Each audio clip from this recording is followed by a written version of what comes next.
Good morning, everyone. Good morning. Thank you very much for coming on a busy Sunday morning. Let me speak in Japanese for just a time being. There are some Japanese members that have actually contributed to this center for a long time. So,皆様、本日はどうもお忙しい中おいでいただきまして誠にありがとうございます。この度、ロサンゼルス教会長というお役をいただきました吉澤です。またその支部であるサンアントニオの方にも教会長というお役として、こちらに、足を運ぶことになると思いますので、どうぞ今後よろしくお願いいたします。あとこれから英語で話しますけれども、皆様は英語はお分かりになりますよね。もしわからない場合はまた後ほどご説明させていただきます。Thank you very much. So that was my greeting to all the Japanese members here. As Reverend Numata has been introduced to me, I was born in 1955, December 8th. It was a special day, but I'm not the one who has been enlightened yet. I'm on the way as the older members are. Let me explain a brief history of me. Born in 1955, and my history in the members of the Rosho Kosi Ky. When I was born, already I was a member. Without my intention, not my intention. Because my mother was the member at that time. So when I came to this world, here in this physical world, I became the member. And I don't remember those days, but I still remember when I became like age of kindergarten, preschool, which is about maybe age of 4 or 5. My mother used to take me to a great sacred home. Especially I remember when midwinter sutra recitation. I'm sure you have that practice in here. In the morning, at 6 o'clock, they start chanting. So my house that time was about maybe 40 minutes drive from the sacred hall. So we left the home just before 5 o'clock. So that time I have to wake up like 4:30 in the morning, and my mom used to make the rice bowl for the breakfast. And luckily my brother was a member at that time, and my brother drove the car to a very sacred hall. So I'm still like 4 or 5 years old, but all the family got together in a small car, maybe 5 of us, and drove to the great sacred hall. And I still remember they were all chanting, they go, I was just listening and watching the sun to come out. And at that time, the air condition wasn't that so good, so I remember it was so hot. It was heated in the great sacred hall. That's how I remember. Even before the Great Sacred Hall, we sometimes went to all the headquarters of the Rosho Kosi Ky, where many people were there and then chanting. And I think that was one of my memories of Rosho Kosi Ky history. I became involved in Rosho Kosi Ky afterwards. When I was entering into the elementary school, for age of about 6 to 10, we had a baseball team. We played the baseball team. We had some gatherings. We had a picnic together.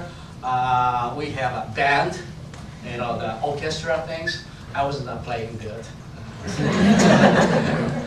But I was active. I would say I was active at the age of at that moment. When I became like the age of about 10, 11, 12, I started to away from those activity, then rather I started to play with my school friends, as you may know. And I was away from the church, and that kept on to mid school, to high school. Maybe even when I was at the high school, the Kosi Ky member friends came over to invite me to other this events coming on, so I should be there. But I felt a little away. I felt I wasn't that interested anymore about the Buddhism at that time, and I was a little bit annoyed by they are inviting to the church. And as you know, the age of about 17, 18, you want to be your own and you want to play your things. So I was very much away from the Rosho Kosi Ky. So I remember my most active ages of Rosho Kosi Ky was at the age of like 4 to 5 to about maybe 10, about 5 years. And my mom always took me to those activities.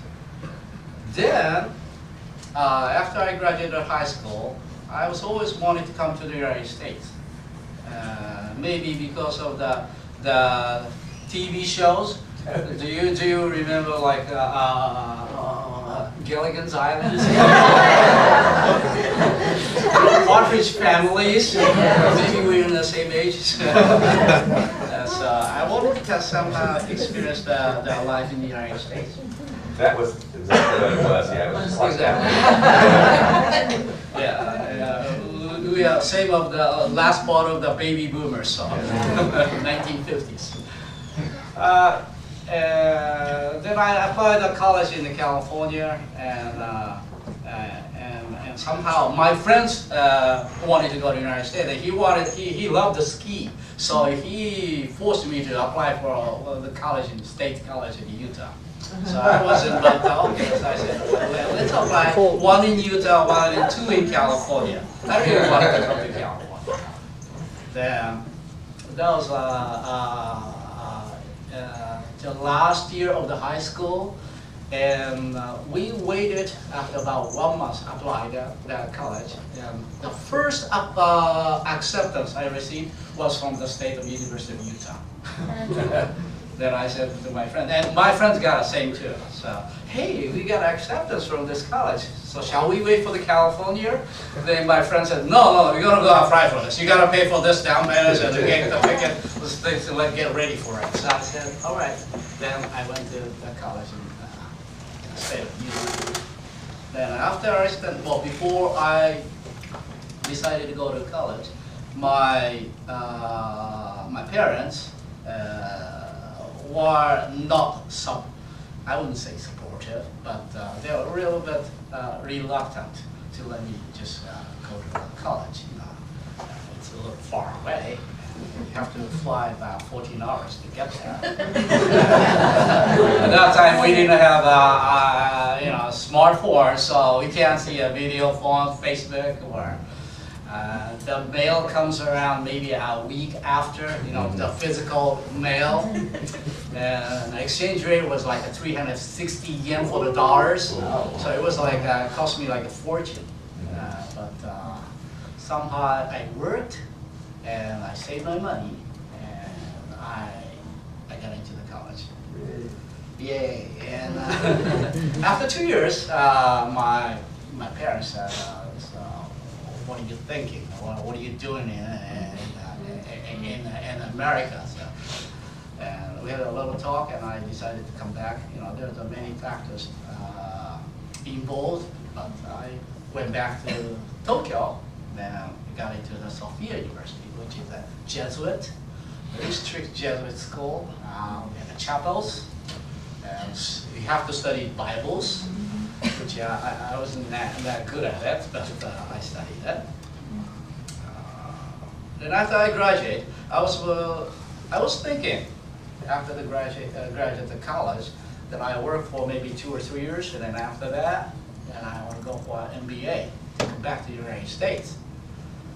But after I got into one of the financial institution, it was Amsterdam Rotterdam Bank. I went to the just before I graduated. I went to so-called the student council. They give you an employment list. Then I was just before a month before I graduated. I went to the council. Is there any job offered? And they showed me one of the list. Yeah. So I went to from the A. It was a AM. It says Amsterdam Bank. So okay, why don't I just apply for this? Then the branch manager, well actually the secretary of branch manager said, on this day, why don't you come at 1 o'clock to have an interview. So I went there to have an interview, and then on that day, and the branch manager said, hey, you speak English, and I think we like you, so can you work next Monday? So I said, well, next Monday I'm still at the school. I have like 2 months to graduate. And they said, all right, that was January, and so I can work from April 1st. So I decided to work for them.